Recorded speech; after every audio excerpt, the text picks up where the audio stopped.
नमस्ते टस्टले म रिन्जु गुरुङ। हाम्रो भिजन र मिसनको यात्रामा मैले समाजमा र युवाहरूको मनमा उठिरहेका केही विषयहरूमा हाम्रो यो स्थानीयताको निर्वाचनमा सहभागी विभिन्न राजनीतिक दलका उम्मेदवारहरूसँग अन्तर्वार्ता गरी उहाँको भिजन र मिसनलाई तपाईहरूको माझमा राख्ने प्रयास गरेको छु। मेरो शब्द र प्रश्नहरूमा केही कमी कमजोरी भएकोमा मलाई माफी दिनुस्। धन्यवाद। आज मसँग हुनुहुन्छ यही वैशाख 30 गते हुन गइरहेका स्थानीयताको निर्वाचनमा नेकपा एमालेबाट 12 गाउँ मुक्ति क्षेत्र गाउँपालिकाको अध्यक्ष पदको उम्मेदवार श्री रिङजिङ नामग्याल गुरुङ र उपाध्यक्ष पदको उम्मेदवार सुश्री टिकी गुरुङ। स्वागत छ तपाईँ दुवैजनालाई। सर्वप्रथम तपाईँहरूको पृष्ठभूमिको बारेमा अलिकति बताइदिनुहोस्, अनि हामी क्रमश गरी हाम्रो विषयहरूमा तपाईँको भिजन र मिसनलाई बुझ्ने प्रयास गर्छौँ। सर्वप्रथम त तपाईँलाई धेरै धेरै धन्यवाद। हामीलाई चाहिँ अब यसरी मौका दिनुभयो मिडिया मार्फत, सामाजिक सञ्जाल मार्फत। अब देश विदेशमा रहनुहुने हाम्रा चाहिँ 12 गाउँ मुक्ति क्षेत्र गाउँपालिकाभित्रका सम्पूर्ण जनताहरूले हाम्रा कुराहरू चाहिँ प्रत्यक्ष रूपमा सुन्ने मौका पाउनेछन्, यसको लागि धन्यवाद। अर्को कुरा के छ भनेपछि अब तपाईँले भनिसक्नुभयो, अब मेरो परिचय पनि दिइसक्नुभयो। मेरो नाम चाहिँ रिङजिङ नामग्याल गुरुङ हो। म चाहिँ 12 गाउँ मुक्ति क्षेत्र गाउँपालिका वार्ड नम्बर 5 धागरजुङ चाहिँ मेरो गाउँ हो होइन। सर्वप्रथम मैले गाउँपालिकाको उम्मेदवारी अध्यक्ष पदमा चाहिँ उम्मेदवारी लिएर आएको छु। यसमा मैले चाहिँ आफ्नै किसिमको चाहिँ भिजनहरू मिसनहरू आफ्नो छ होइन। यो कुराहरू अब तपाईँले अहिले मलाई सोध्नुहुन्छ होला, त्यो चाहिँ स्पष्ट पार्दै जानेछु। यहाँलाई नमस्ते, धन्यवाद। तपाईँले हाम्रो पृष्ठभूमिको लागि सोध्नुभएको छ। मेरो त परिचय त यहाँ सबैलाई थाहा छ। मेरो नाम टिकी गुरुङ, म 12 गाउँ मुक्ति गाउँपालिका वार्ड नम्बर 4, मेरो घर कागगिनी। म नेकपा एमालेबाट म उम्मेदवारी दिइरहेको छु र म फेरि पनि यहाँ आउनुको कारण मेरो अब 5 वर्ष कार्यकाल त मेरो बितिसक्यो।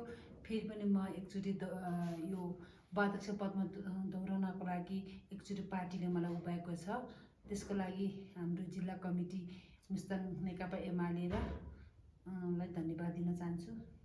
हुन्छ, अब मेरो यो पहिलो प्रश्न हाम्रो पहिचान, हाम्रो रुट्स, हाम्रो जडासँग सम्बन्धित छ। हाम्रो कला संस्कृति, चाडपर्व, जात्रा, पौराणिक गीतहरू, पुरानी शैलीका घर चालहरू अनि भाषा हराइरहेको र विलुप्त भइरहेको स्थितिमा देखिन्छ। त्यसलाई संरक्षण गर्नुको लागि, प्रिजर्भ गर्नुको लागि तपाईँको भिजन र मिसन चाहिँ के छ?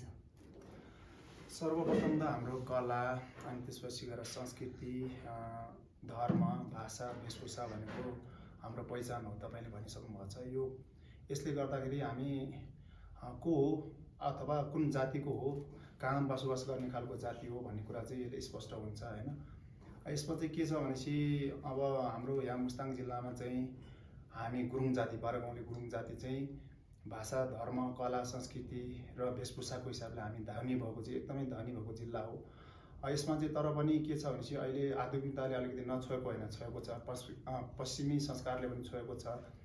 समस्या यहाँनिर के छ भन्दाखेरि अब आधुनिकीकरण हुँदै जाने क्रममा हाम्रो चाहिँ भाषाहरू, धर्मको, संस्कृतिको कुराहरू र हाम्रो लोप हुन लागेको अवस्थाको चाहिँ पुराना गीतहरू, स्थानीय नाचहरू, चाडपर्वहरूमा चाहिँ नाचिने खालको विशेष खालका नाचहरू चाहिँ अब अलिकति लोप हुन लागेको स्थितिमा पुगेको चाहिँ हामीले चाहिँ अनुभव गरेका छौँ। अब यसको लागि चाहिँ हामीले चाहिँ के छ भनेपछि स्थानीय स्तरमा चाहिँ हाम्रा पुराना जो बुढापाकाहरू हुनुहुन्छ, उहाँहरू अहिले यहाँ हुनुहुन्छ। धेरैजना त बितेर पनि जानुभयो। उहाँहरूबाट चाहिँ हामीले चाहिँ युवावर्गहरूलाई एउटा चाहिँ प्रशिक्षण कार्यक्रम मार्फत, अब अवधि कतिको हुनसक्छ त, 1 हप्ताको हुनसक्छ, 1 महिनाको हुनसक्छ। त्यसमा चाहिँ त्यस्तो खालको चाहिँ प्रशिक्षण कार्यक्रम चलाएर उहाँले चाहिँ पुराना रीतिरिवाजका गीतहरू होइन, त्यस्ता खालको चाहिँ लोकनृत्यहरू तिनीहरू चाहिँ सिक्नुपर्ने त्यस्तो अवस्थामा छ। यो चाहिँ एकदमै लोपोन्मुख स्थितिमा पुगेको छ। यसले चाहिँ हामीले चाहिँ बेलामा संरक्षण गर्न सकेनौँ भने यसले चाहिँ भोलि गएर कदापि यसले राम्रो चाहिँ मेसेज दिने छैन। यो वास्तुकलाहरू जस्तो हाम्रो घर चालहरूको यो पुरानो शैलीको छ, त्यसलाई चाहिँ हामीले कसरी मोडर्नाइज गर्न सकिन्छ? तपाईँको त्यसमा के भिजन छ कि मोडर्नाइज गरेर त्यसलाई चाहिँ अलिकति मोडर्न रूपमा गर्ने, तर हामीले त्यो पुरानै स्थितिमा राखेर, पुरानै डिजाइनहरूमा राखेर त्यसलाई कसरी प्रिजर्भ गर्न सकिन्छ?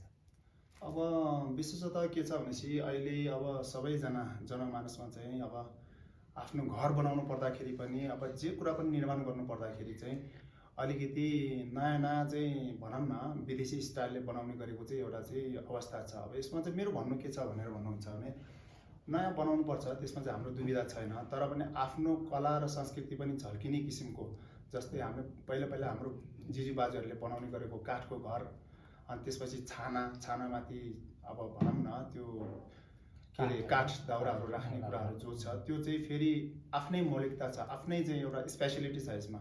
त्यसलाई पनि जोगाउनुपर्छ जस्तो लाग्छ, किनभने चाहिँ आधुनिकता त अहिले हामीले जहाँ तहीँ देख्न सक्छौँ, तर हाम्रो मुस्ताङको चाहिँ युनिक कल्चर जुन चाहिँ एउटा ट्रेडिसन छ, आफ्नो घरको स्टाइलहरू, अझ खास गरी भन्ने हो भने हाम्रो त एउटा घरमा चाहिँ एउटा कोठामा एउटा 4वटा पिलर र 8वटा चाहिँ बिम हुनुपर्छ भन्ने खालको मान्यताहरू छ। यसमा चाहिँ तपाईँको के यसमा भिजन र मिसन छ?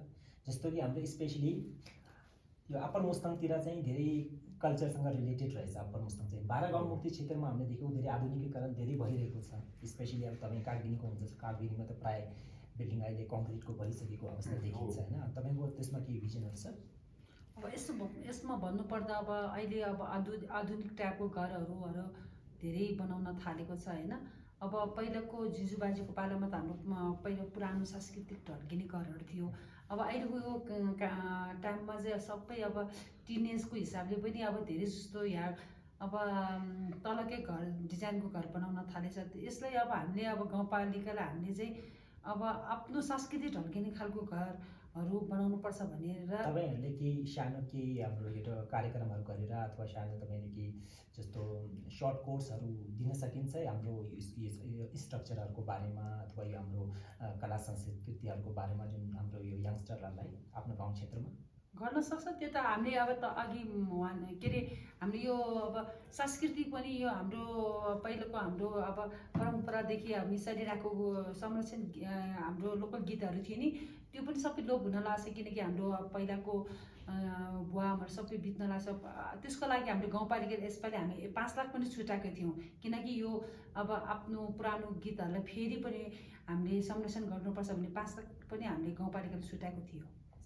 अनि यसमा चाहिँ मेरो थोरै कुरा के छ भने चाहिँ तपाईँको अब आफ्नो मौलिकता अब पहिलादेखि चाहिँ चलिआएको घरको स्टाइलहरूलाई जोगाउनको लागि जोगाउनु त पर्छ, तर अहिले फेरि ग्लोबल वार्मिङ जलवायु परिवर्तनले पनि जो अब असर परेको छ होइन, त्यो असरको पनि न्यूनीकरण र अहिलेको स्थितिमा पनि हाम्रो फेरि कला र संस्कृति पनि जोगाउने खालको चाहिँ रङरोगनदेखि लिएर कला सबै झल्किने खालको त्यस्तोमा चाहिँ हामीले विशेष ध्यान दिनुपर्ने चाहिँ देखिन्छ। टेक्नोलोजीहरू ल्याउन सकिन्छ। हजुर त्यसमा त्यसरी गर्नुपर्ने हुन्छ। मेरो दोस्रो प्रश्न युवा रोजगार र शिक्षणसँग सम्बन्धित छ। युवा युथ भन्छन् youth is the future. Youth नै नरहे भविष्यको कल्पना गर्न सकिन्छ त? नम्बर 1। नम्बर 2, प्राय युवाहरू विदेशीको अवस्थामा देखिन्छ, त्यसमा विभिन्न कारणहरू छ, सामाजिक, आर्थिक र मानसिक। त्यो युवाहरूलाई एम्पावर गर्नुको लागि तपाईँको भिजन र मिसन चाहिँ के छ? सर्वप्रथम त तपाईँले भन्नुभएको कुरामा म पनि सहमत छु। जुनसुकै देशमा पनि जुनसुकै क्षेत्रमा पनि युवा भनेको चाहिँ त्यहाँको चाहिँ अब एकदम सक्षम मानवीय स्रोतको रूपमा चाहिँ अब हामीले चिन्दै आएको चाहिँ त्यो स्पष्ट हो। तर पनि के छ भनेपछि मुस्ताङको सन्दर्भमा मुस्ताङमा चाहिँ तपाईँको शिक्षा क्षेत्रमा पनि अथवा व्यवसायको क्षेत्रमा पनि अब सबै कुराहरूमा चाहिँ व्यवस्थित गर्न नसक्दाखेरि अहिलेको अवस्थामा हाम्रो मुस्ताङ जिल्लाबाट धेरै युवाहरू चाहिँ विदेशीको अवस्था चाहिँ पक्कै हो। तर यसलाई चाहिँ अलिकति न्यूनीकरण गर्नको लागि हामीले विशेष खालको चाहिँ कार्यक्रमहरू चाहिँ गर्न चाहिँ सक्छौँ। त्यो भनेको के हो भनेपछि अब कृषिमा पनि तपाईँको प्राइभेट फर्म दर्ता गरेर हुनसक्छ होइन। अब त्यसपछि अब कुनै अब विभिन्न गाउँहरूमा कृषक समूह सहकारीहरू दर्ता गरेर त्यो मार्फत पनि हामीले फेरि बजेटिङ गर्न सकिन्छ।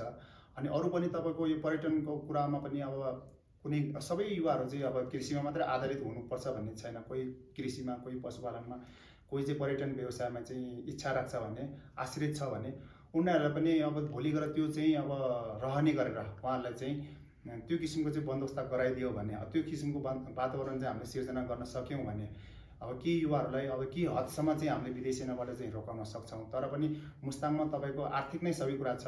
यहाँको नेपाल सरकारकै विशेष कारणहरूले गर्दाखेरि पनि विदेशिनु परेको छ। तपाईँले आर्थिकको कुरा गर्नुभयो। हजुर, आर्थिक नै मेन रिजन रहेछ विदेशिनुको। हजुर, हाम्रो गाउँमा नभएर, हाम्रो गाउँठाउँमा नभएर नेपालभरि नै हजुर हजुर अहिले संसारका धेरै विकसित देशहरूमा हजुर हजुर आर्थिक शिक्षा, हजुर फाइनेन्सियल एजुकेसनको कम्पलसरी गरेको छ। इभन स्कुलमा हजुर तिनीहरूले सिकाइन्छ how to become financially free and how to become rich. So यो फाइनेन्सियल एजुकेसन तपाईँले दिन सकिन्छ? दिन सकिने सम्भावना छ तपाईँको त्यसमा?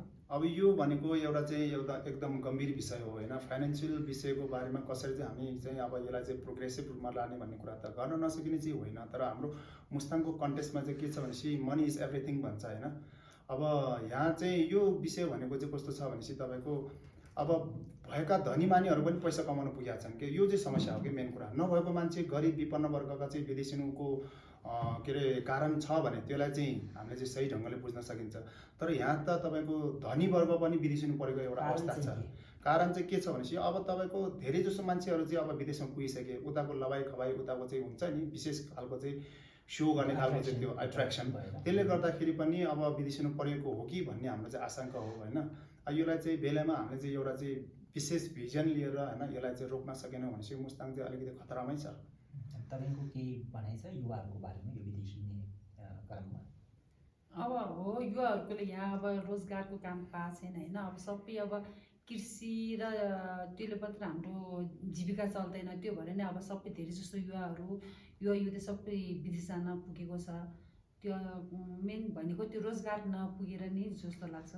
केही सानो कार्यक्रमहरू लिएर तिनीहरूले इम्पावर गर्ने अथवा आर्थिक शिक्षाहरू दिने अथवा रोजगारसँग रिलेटेड केही हामीले ट्रेनिङहरू दिन सकिने तपाईँहरूको त्यसमा पर्छ, तपाईँको दायरामा, तपाईँहरूको त्यसमा? यो चाहिँ हामीले के हदसम्म सक्ला, तर चाहिँ यो तपाईँको एउटा ट्रेनिङ दिएर अथवा भनौँ न कुनै एउटा चाहिँ विशेष खालको चाहिँ भनौँ न अब के भन्छ एउटा विषयको बारेमा चाहिँ उसलाई चाहिँ दक्षतापूर्ण खालको चाहिँ त्यो दियो भने पनि हामीले यो रोक्ने खालको चाहिँ अलिकति असम्भव जस्तै लाग्छ। किनभनेपछि अब मुस्ताङ जिल्लामा तपाईँको अघि मैले भनिसकेँ धेरै जस्तो त धनी वर्ग हुनुहुन्छ। अब गरिब वर्ग जानुभयो भने त त्यसलाई सही ढङ्गले बुझ्न सकिन्छ। तर धनीहरू नै बिर्सिएको अवस्था छ कि अघि नै मैले भनेको कारण नै हो होइन। अब यसलाई चाहिँ रोक्नको लागि चाहिँ त्यही हो, अलिकति अब कि त त्यहाँको जस्तो तलब भत्ता पाउने खालको हामीले यहाँ त्यस्तो खालको चाहिँ रोजगारको चाहिँ अवस्था सिर्जना गर्नु पर्यो। त्यो अवस्था यहाँ नेपाल सरकारले तुरुन्तै त्यो के अरे सिर्जना गर्न सक्ने खालको अवस्था बन्दैन। जबसम्म त्यो बन्दैन यहाँ गाह्रै छ, अलिकति असम्भव जस्तै छ। अब म शिक्षाको क्षेत्रमा भन्नुपर्दा हाम्रो मुस्ताङमा शिक्षाले खासै प्राथमिकता दिएको देखिँदैन।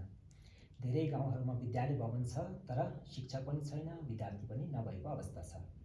शिक्षालाई लिएर हाम्रो समाजमा धेरै मानसिकता पनि छ, पढेर के गर्ने, विदेशी जाने, अहिले भर्खर तपाईँले भन्नुभयो होइन। इभन त्यो मानसिकताले गर्दा टिनेजहरूको माइन्डमा पनि त्यही माइन्डसेट बसिसकेको छ। किन पढ्नु पर्यो जब अब विदेश नै जाने भनेपछि यहाँ काम छैन, केही काम छैन। जब यो युवाहरूको मानसिकता नै यो छ भनेपछि उनीहरू अर्को सेक्टरको बारेमा त उनीहरूले कल्पना पनि गर्नु अथवा अर्को सेक्टरहरूमा जानुको लागि उनीहरूले गाह्रो हुने भयो। त्यो मानसिकतालाई चेन्ज गर्ने अथवा र शिक्षाको गुणस्तर बढाउनुको लागि तपाईँको के भिजन र मिसन छ? सर्वप्रथम त मुस्ताङ जिल्लाको अब शिक्षाको अवस्था हेर्ने हो भने अधिकांश चाहिँ भनौँ न अभिभावकहरूले आफ्ना बालबच्चाहरूलाई सरकारी स्कुलमा चाहिँ नपढाइकन विभिन्न खालको चाहिँ तपाईँको पोखरा, काठमाडौँ लगायतको चाहिँ सहरीय क्षेत्रहरूमा चाहिँ के अरे बोर्डिङ स्कुल आवासीय शिक्षाको रूपमा अब त्यसरी चाहिँ पढाइरहेको अवस्था चाहिँ छ। तर अब मुस्ताङको सन्दर्भमा अहिले तपाईँले भन्नुभयो यो कुरा चाहिँ सत्य हो, तर यो तितो सत्य हो होइन। अब मुस्ताङको मान्छेहरू चाहिँ अब सरकारी स्कुलमा किन चाहिँ आफ्नो बालबच्चालाई पढाउन चाहन्नन् भन्ने कुरामा पनि यहाँ धेरै कारणहरू छन्। एक त मुस्ताङ जिल्लामा अब त्यो तपाईँले भन्नुभएकै कुरामा म सहमत छु। अब शिक्षकहरू पनि अलिक त्यस्तो खालको चाहिँ भनौँ न अलिक दक्षता भएको योग्यता पुगेको शिक्षकहरू चाहिँ अहिलेसम्म आइपुगेको अथवा त्यसरी चाहिँ त्यस्ता खालको चाहिँ भनौँ न शिक्षकहरूको चाहिँ त्यस्तो देखिएको छैन। अब यहाँ आउने शिक्षकहरू धेरै जस्तो चाहिँ तपाईँको अब अलिकति जहाँ रक्सी पनि खाने खालको जस्तो अब त्यति धेरै अब अहिलेसम्मको अलिकति त्यस्तो खालको देखिँदैन। अर्को कुरा चाहिँ तपाईँले अब अघि भनेको जस्तै अब शिक्षामा फोकस चाहिँ नदिएको होइन, त्यो बोर्डिङ स्कुलमा पढाउनुको अर्थ नै अलिकति शिक्षामा फोकस गरेको हो कि जस्तो लाग्छ। त्यो कारणले गर्दाखेरि यहाँको गाउँको चाहिँ सरकारी स्कुलहरू अलिकति बन्द नै हुने खालको चाहिँ त्यस्तो अवस्थामा पनि पुगेको हो। तर पनि के छ भनेपछि फेरि यहाँ चाहिँ हाम्रो स्थानीयहरूले पनि फेरि गाउँपालिकाभित्रमा पनि अहिले 4वटा चाहिँ अलिकति ठुल्ठुला स्कुलहरू छन्। त्यसमा फेरि गाउँपालिका सरकारी थ्रुबाट पनि र हाम्रो चाहिँ भनौँ न अभिभावकहरू थ्रुबाट पनि त्यसमा चाहिँ अब शिक्षाले अलिकति गुणस्तरीय शिक्षा चाहिँ दिनपर्ने हुन्छ भन्ने किसिमले गर्दाखेरि त्यो स्कुलहरूले हामीले मर्ज गरेर ठुलो त्यो मर्ज गरेकोहरू त तपाईँको बाल विकास केन्द्रको कुरा भयो। तिनीहरू त त्यो बाल विकास केन्द्र चाहिँ सबै गाउँमा राखिया छ। अब अरू कुरा चाहिँ अब मर्ज गरेर 4वटा ठाउँमा चाहिँ अलिक ठुला स्कुल भनौँ न निमावि स्तरको मावि स्तरको चाहिँ सञ्चालन गरेको अवस्था हो। अर्को एउटा बोर्डिङको कुरा गर्दाखेरि बोर्डिङ स्कुलमा पढाउनुको एउटा रिजन इङ्ग्लिस पनि हो, इङ्ग्लिस मिडियम पनि हो। कारण त्यो देखिन्छ कारण त्यो देखिन्छ। अब खास गरी अब नेपाली स्कुल अब सरकारी स्कुलमा पढायो भने चाहिँ भोलि गएर उसले चाहिँ रोजगारको अवस्था पनि बन्छ, सबै कुरा बन्छ भन्ने कुरामा चाहिँ त्यति धेरै इन्ट्रेस्टेड देखिन्न, त्यति धेरै चाहिँ अब उहाँहरूको इच्छा एउटा देखिन्न। मानसिकता नै भयो, मानसिकता नै भयो, यो एउटा अवस्था नै सिर्जना भयो। मानसिकता भयो, if you can speak English then you are educated. यो एउटा मानसिकता छ। भयो। इङ्ग्लिस थोरै बोल्न जान्ने मान्छेले अलिकति हुन्छ नि हाइफाई दिने खालको मान्छेले चाहिँ यो चाहिँ पढे लेखेको रहेछ भन्ने खालको यो समाजमा हेर्ने दृष्टिकोण छ नि, जबसम्म यो रहन्छ अब शिक्षा क्षेत्रमा पनि फड्को मार्न अलिकति गाह्रो नै छ। तपाईँले केही गर्न सकिन्छ त्यसको बारेमा? तपाईँको त्यो अब यो त हामी एकजनाले गरेर मात्रै पनि हुने होइन, यो समाज नै यो प्रति चाहिँ अलिकति जनचेतना जागरुक भएर आउनुपर्ने अवस्था देखिन्छ होइन। सर्वप्रथम त अब बोर्डिङ स्कुलमा जाने विद्यार्थीहरूलाई रोक्नको लागि चाहिँ हाम्रो स्थानीय स्तरबाट नै यसलाई चाहिँ अलिक पहल कदमीको रूपमा चल्नु पर्यो। अर्को कुरा शिक्षामा पनि गुणस्तरीय शिक्षा कसरी दिन सकिन्छ त भन्ने कुरामा पनि हामीले ख्याल गर्नु पर्यो। तेस्रो कुरा अब विद्यालय अनि विद्यालय व्यवस्थापन समिति अनि शिक्षक अभिभावकहरूको बिचमा चाहिँ चौतर्फी रूपमा चाहिँ त्यसमा चाहिँ आफ्नो आफ्नो भूमिका आफ्नो आफ्नो चाहिँ त्यो कर्तव्यहरू चाहिँ वहन गर्नुपर्ने भयो। त्यो हुँदाखेरि मात्रै शिक्षा क्षेत्रमा अलिकति राम्रो कामहरू गर्नलाई अलिकति सजिलो हुन्छ जस्तो लाग्छ। शिक्षाको कुरा गर्दाखेरि तपाईँहरू राजनीतिमा लाइभ हुनुभएको छ होइन। त्यो धेरै मान्छेले राजनीतिक शिक्षा पनि छैन, बेसिक राजनीतिक शिक्षा पनि छैन, कुनै पनि पार्टीको उहाँले सिद्धान्तहरू यिनीहरूको बान्था त्यो बेसिक राजनीतिक शिक्षा दिन सकिन्छ एउटा कार्यक्रम राखेर? अब अहिले देशव्यापी रूपमा अब राजनीतिको कुरा गर्ने हो भने धेरै जसो अधिकांश जनताहरू चाहिँ राजनीति भन्ने शब्द नै मन पराउँदैन, अर्को भनेको नेता भन्ने शब्द नै सुन्न चाहँदैन। यो किन भयो भन्दाखेरि त राष्ट्रिय स्तरमा जो पनि व्यक्तिहरू नेता बनेर आउनुभयो उहाँहरूले चाहिँ जनतालाई आश्वासन देखाउने काम मात्रै गर्नुभयो, नाम चाहिँ जनताको लिने, भाषण चाहिँ दिने, तर जनताको सुख दुःखमा चाहिँ अब हुन्छ नि साथ नदिने कारणले गर्दाखेरि यो समस्या आएको जस्तो लाग्छ। त्यो भएको गरेर राजनीतिलाई सही रूपमा बुझ्ने हो भने राजनीति भनेको समाजसेवा हो, समाजसेवालाई नै राजनीतिको अर्थमा बुझ्ने हो भने चाहिँ त्यो राजनीतिलाई बुझाउन सकिन्छ। तर अहिलेको राजनीति भनेको तपाईँको हाम्रो सबै क्षेत्रमा हाम्रो जिल्लामा पनि राजनीतिलाई अलिक कमाउने थलेको रूपमा बुझ्नुको कारणले गर्दाखेरि राजनीति भन्ने विषय बुझाउन नै गाह्रो भएको छ यहाँनिर। तपाईँको केही विचार छ शिक्षाको बारेमा? विचार र योजना केही तपाईँको भिजन के छ? शिक्षामा भन्नुपर्दा अब हाम्रो सरकारी स्कुलहरूमा पनि अब सबै विद्यार्थीहरू लोप हुँदै गएछ, स्कुलहरू बन्द हुँदै गएछ।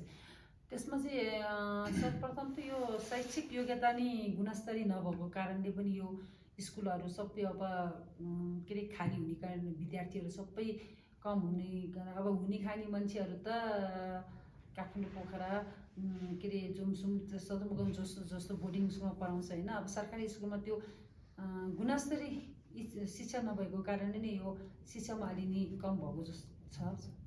अब हामी कृषि, पर्यटक र प्रविधिको कुरा गरौँ। मुस्ताङको धेरै गाउँ अहिले पनि कृषि निर्भर छ। कृषिलाई आधुनिकीकरण, व्यवस्थित अनि अर्ग्यानिक राख्ने र उत्पादित कृषि प्रडक्टलाई सुलभ र सुरक्षित बजारीकरण गर्ने अनि कृषि ज्ञान, कृषि तालिमहरू दिनलाई तपाईँको भिजन र मिसन के छ? खास गरिकन हामी मुस्ताङ जिल्लामा पनि अहिले हामी 12 गाउँमुक्ति क्षेत्रमा चाहिँ 19वटा गाउँहरू रहेको छ होइन। अब मुस्ताङ जिल्लाको चाहिँ यो 12 गाउँमुक्ति क्षेत्र गाउँपालिकाभित्र बसोबास गर्ने अधिकांश चाहिँ जनताहरू अधिकांश त तपाईँको कृषिमा निर्भर देखिन्छ अनि केही हदसम्म चाहिँ केही जनताहरू चाहिँ फेरि पर्यटनसँग पनि जोडिएको छ। अब यसमा हामीले जोड्न सकिने कुरा चाहिँ के छ भनेर भन्नुहुन्छ भने अब कृषि भन्दामा पहिलादेखि चलिआएको जसरी चलाउँदै आएको छ त्यही नै चलाउँदै आउनुपर्छ भन्ने हाम्रो पनि मान्यता होइन।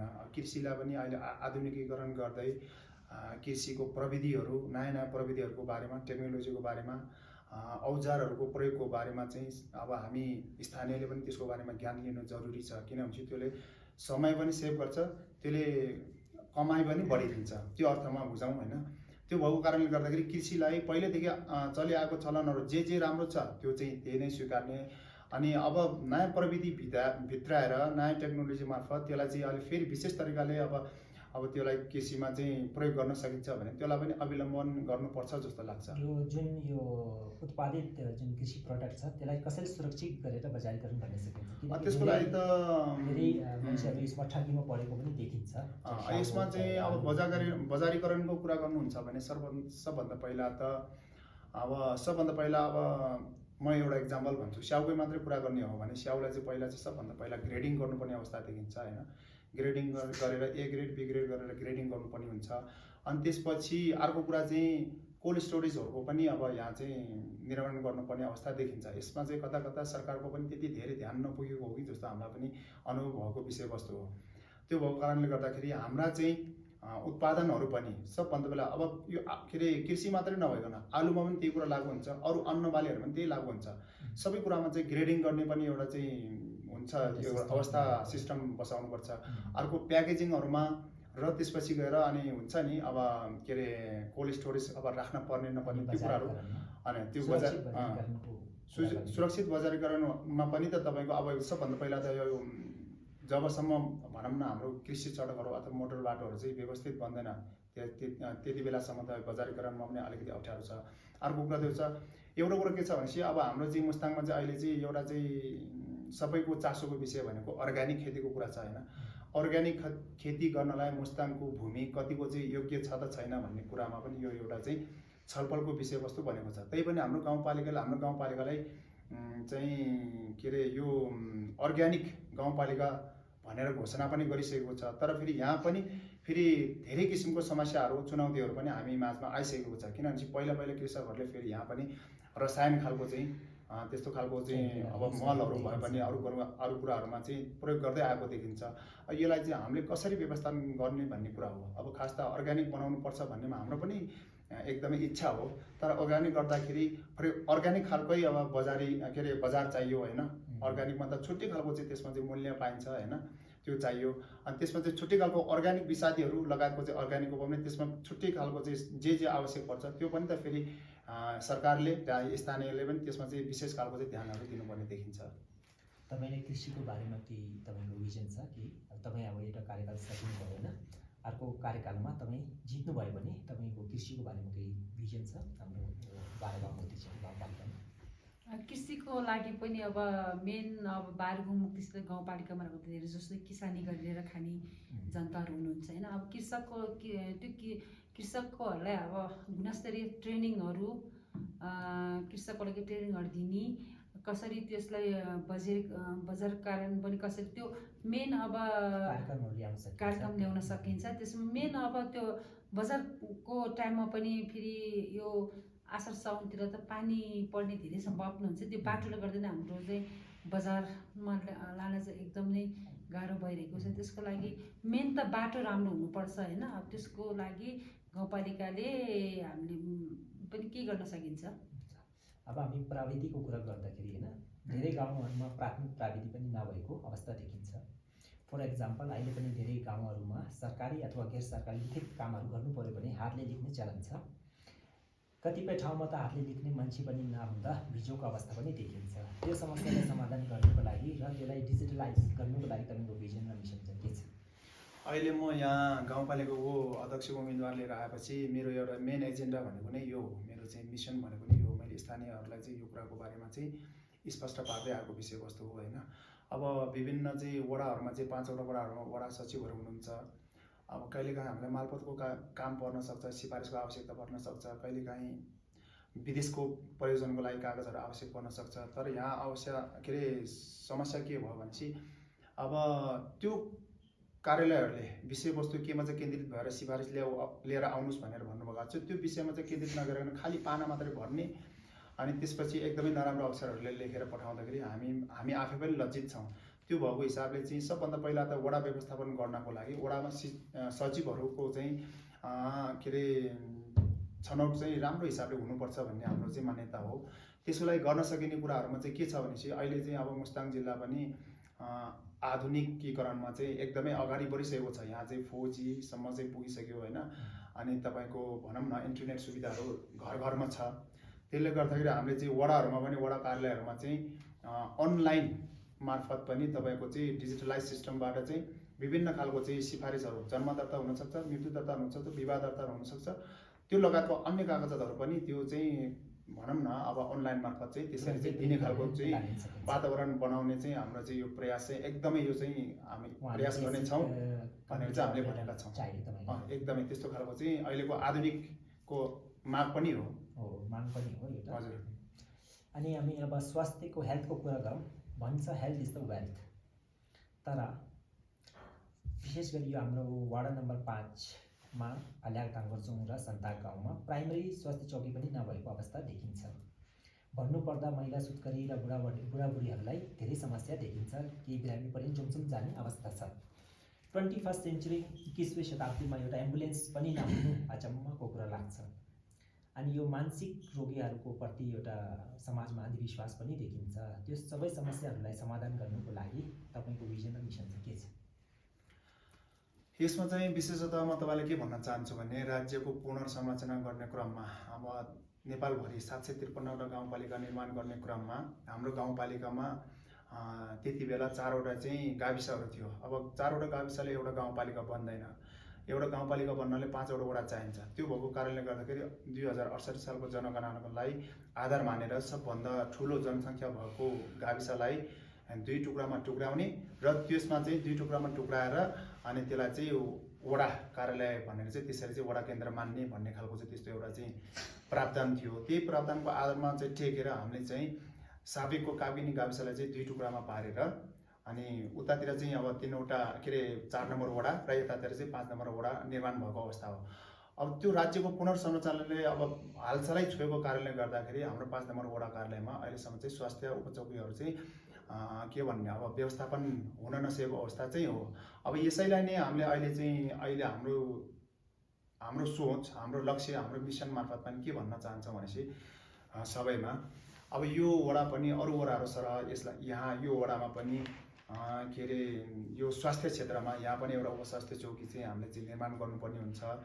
यो अहिलेको यो वडा केन्द्र भनेको चाहिँ तपाईँको मुस्ताङ डोल्पा जोड्ने एउटा वडा पनि हो। डोल्पाबाट आउने चाहिँ हाम्रो स्थानीयहरू हैन अब जनताहरू यो रुट भएर चाहिँ पोखरा काठमाडौँ झर्ने एउटा चाहिँ बाटो परेको कारणले गर्दाखेरि त्यसमा चाहिँ हामीले चाहिँ सुधार गरेर यसमा चाहिँ आउने दिनहरूमा चाहिँ यहाँ चाहिँ स्वास्थ्यको सुविधाको विषयलाई लिएर हामी गम्भीर हुन्छौँ। त्यो भएको कारणले गर्दा यसमा चाहिँ खासै त्यस्तो समस्या छैन। अर्को कुरा तपाईँको एउटा प्रश्न चाहिँ के आयो भन्दाखेरि हाम्रोमा यहाँ चाहिँ डिप्रेसनमा परेको मान्छेहरूलाई पनि अर्कै हिसाबले सोच्ने, त्यसको भन्नुको मतलब के हो भनेपछि तपाईँको चाहिँ अब कता कता चाहिँ लामा प्रथा, झाँक्री प्रथाको कुरा गर्नुभएको हो जस्तो मलाई लाग्छ हैन। अहिले चाहिँ अब अहिलेको यो युगमा हामीले चाहिँ यो कुराहरूमा चाहिँ विश्वास गर्ने कुरालाई चाहिँ अब न्यूनीकरण गर्नुपर्छ जस्तो लाग्छ। किनभने एउटा मान्छे बिरामी पर्यो, डिप्रेसन पर्यो भने उसलाई चाहिँ स्वास्थ्य चौकीहरूमा डाक्टर कहाँ देखाउन लानुपर्छ भन्ने मेरो मान्यता हो। तर यहाँतिर चाहिँ अहिलेसम्म पनि अलिकति यो अवस्था चाहिँ अझै पनि नहटेको जस्तो देखिन्छ कि कता कता चाहिँ त्यस्तो खालको चाहिँ साइकोलोजिकल थेरापी पनि गर्न सकिन्छ। अरू कुरा चाहिँ अब लामा र अब झाँक्री मात्रै नभइकन अब स्वास्थ्य अस्पतालहरूमा पनि पुग्नु पर्यो कि त्यसरी चाहिँ जानुपर्ने देखिन्छ। यसमा चाहिँ अलिकति अन्धविश्वासको चाहिँ एउटा चाहिँ पाटो चाहिँ देखिन्छ। यसलाई चाहिँ हामीले चाहिँ समयमा यसलाई चाहिँ जनता समक्ष जनचेतना चाहिँ जगाउनुपर्छ। यो चाहिँ भइरहेको अवस्था हो। तपाईँको केही भनाइ छ यो विषयमा, स्वास्थ्यको विषयमा? स्वास्थ्यको लागि त अब यो 5 नम्बर वडामा एकदम त्यो वडाकालाई स्वास्थ्य नभएकै हो। तर यो स्वास्थ्यको लागि चाहिँ हाम्रो गाउँपालिकाले यो वार्ड नम्बर 5 को लागि स्वास्थ्य निर्माणको लागि 5 लाख पनि छुट्याएका छौँ। अब कर्मचारी पनि बिस्तारै हामीले त्यहाँ पठाउने अब एकजना कर्मचारी त आइसकेको छ। स्वास्थ्यको लागि एकदम यहाँ अब स्वास्थ्यलाई एकदम दुःख पाइरहेको छ। किनकि यहाँको जनताहरूले हामीले समयमा औषधिहरू पनि उपलब्ध गर्न सकेको थिएन। अब त्यस्तो हुने छैन जस्तो लाग्छ मलाई। एम्बुलेन्सको बारेमा तपाईँहरूको के?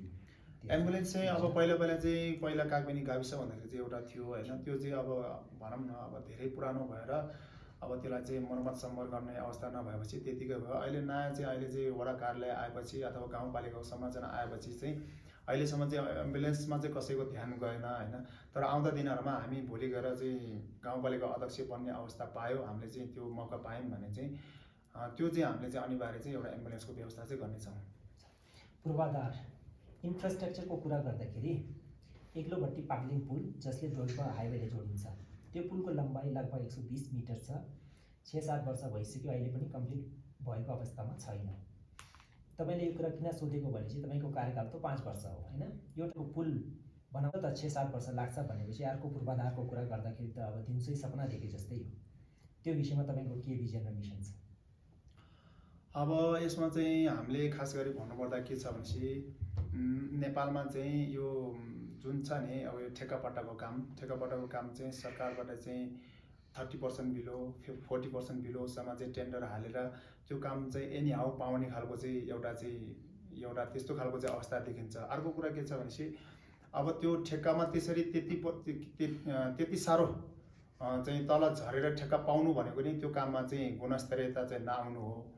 अनि अर्को कुरा के छ भनेपछि नेपालमा भएको व्यवसायहरू आफ्नो चाहिँ क्यास फ्लो जति छ त्यो अनुसारको चाहिँ टेन्डरहरू जहाँ त्यहीँ हालेको देखिन्न। यसको अर्थ के हो भने चाहिँ तपाईँको 1 करोड निस्किने मान्छेले 5 करोडसम्मको ठेक्काहरू जताततै हान्ने, अनि एकतिरको काम गरेर अनि त्यसलाई अधुरो छोडेर फेरि अर्को काममा पनि हात हालेर उताको पनि निकास गरेर फेरि अर्को चाहिँ योजनामा चाहिँ त्यसको पैसा चाहिँ प्रयोग गरेर त्यसलाई चाहिँ बेलामा चाहिँ सम्पन्न नगर्ने खालको चाहिँ स्थिति देखिन्छ। अहिले चाहिँ यो एक्लिभट्टी पाङलुङ पुलको बारेमा पनि हाम्रो स्थानीय तौरबाट गर्नुपर्ने काम कर्तव्य हामीले चाहिँ धेरै गरिसक्यौँ। मैले तपाईँलाई स्पष्टका साथ भन्नुपर्छ, हामीले चाहिँ साबिकमा अब जिल्ला प्रशासन कार्यालय, जिल्ला विकासको कार्यालय, जिल्ला विकास समितिको कार्यालय भन्नेहरू थियो होइन, त्यहाँ चाहिँ त्यो पुल बन्नको लागि चाहिँ 2072 सालमा चाहिँ यो टेन्डर आह्वान भएको चाहिँ पुल हो। हामीले चाहिँ लगत्तै चाहिँ त्योभन्दा पछि चाहिँ तपाईँको त्यसको पनि कार्य समाप्त गर्नुपर्ने मितिहरू हुन्छ नि, त्यो भित्र नभएपछि हामीले चाहिँ त्यो जिल्ला प्रशासन कार्यालय, जिल्ला विकास समितिको कार्यालयमा चाहिँ पटक धाएर स्थानीयको तर्फबाट चाहिँ हामीले चाहिँ त्यहाँ डेलिगेसन गएको अवस्था हो होइन। त्यति गर्दाखेरि पनि त्यो पुलले चाहिँ त्यति धेरै के भन्ने अब त्यसलाई चाहिँ स्पिड लिएन। त्यसमा नलिनुमा के देख्यो भनेपछि अब नेपालमा चाहिँ त्यही हो, अब ठेक्कापट्टा गर्ने मान्छेहरूले काम चाहिँ लिने, बेलामा नगर्ने, अनि सरकारको तर्फबाट पनि त्यसलाई चाहिँ एउटा चाहिँ भनौँ न कारबाहीको दायरालाई चाहिँ त्यति धेरै सिरियसली लिएको देखिँदैन कि सरकारी पक्ष नै अलिकति निरीह देखिन्छ। त्यसमा चाहिँ गर्न सकिने के थियो भनेदेखि सरकारले पनि कडाइका साथ त्यसको म्याद जहिले सकिन्छ त्यसमा चाहिँ कारबाहीको दायरामा ल्याउनु पर्ने, अनि ठेकेदारहरूले पनि अब सरकारको कुराहरूलाई मध्यनजर गरेर आफ्नो कामहरू समयमै सिद्ध्याउनको लागि पहल कदम चाल्नुपर्ने, नचालेको कारणले गर्दाखेरि त्यहाँ चाहिँ त्यसरी समस्याहरू हुनु गएको अवस्था छ। अनि अर्को यो पूर्वाधारको जुन त्योहरू छ, कुराहरू छ, तपाईँले मुस्ताङमा तपाईँले पूर्वाधारको त्यसमा के अरे ठाउँमा तपाईँले अरू के गर्न सकिन्छ अथवा तपाईँको केही योजना छ कि यो मुस्ताङमा यो समस्या देखेको छ, पूर्वाधारको म यसमा केही गर्छु भन्ने तपाईँले केही समस्या देखेको छ? अर्को जस्तो बाटो हुनसक्छ, पुल हुनसक्छ, हाम्रो ड्यामहरू होइन, बाँधहरू हुनसक्छ, सिँचाइको प्रब्लमले कम गर्नेको, पानीहरूको कमीलाई के अरे कम गर्नुको लागि होइन। धेरै ठाउँहरू अहिले बाँझो देखिन्छ होइन, कृषि योग्य भूमिहरू, त्यसको लागि तपाईँको अब यो पूर्वाधारको कुरै हुन्छ, त्यसको पानीलाई कसरी हामीले संरक्षण गर्ने, त्यसकोमा तपाईँको केही छ तपाईँको योजनाहरू अथवा तपाईँको भिजनहरू?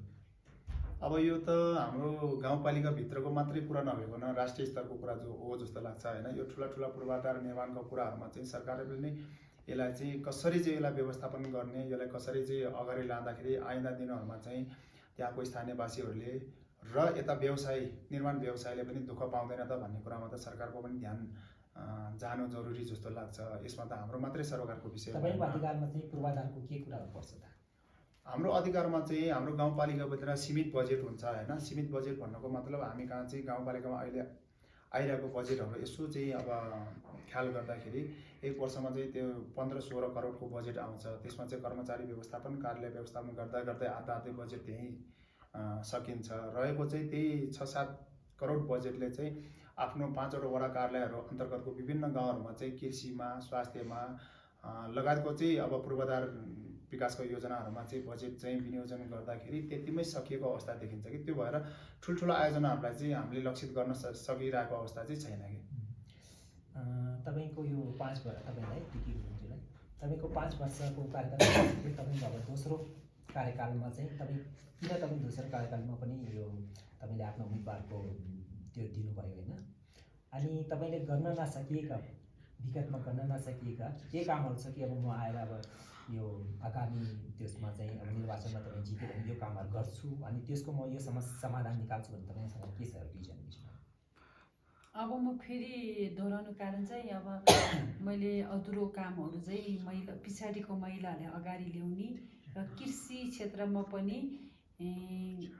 काम गर्ने र पर्यटन हिसाबमा पनि पर्यटन मुस्ताङमा अब हाम्रो यो भारुकुङभित्र पर्यटन व्यवसायमा धेरै जसो महिलाहरूको हात हुन्छ। त्यहाँ अब होमस्टेदेखि लिएर होटेल व्यवस्थापनको लागि महिलाहरूको धेरै हुन्छ। त्यसको लागि फेरि एकचोटि उहाँहरूको अधुरो कामलाई म पुरा गर्छु भनेर फेरि म एकचोटि फेरि यो उम्मेदवार दिएको मैले।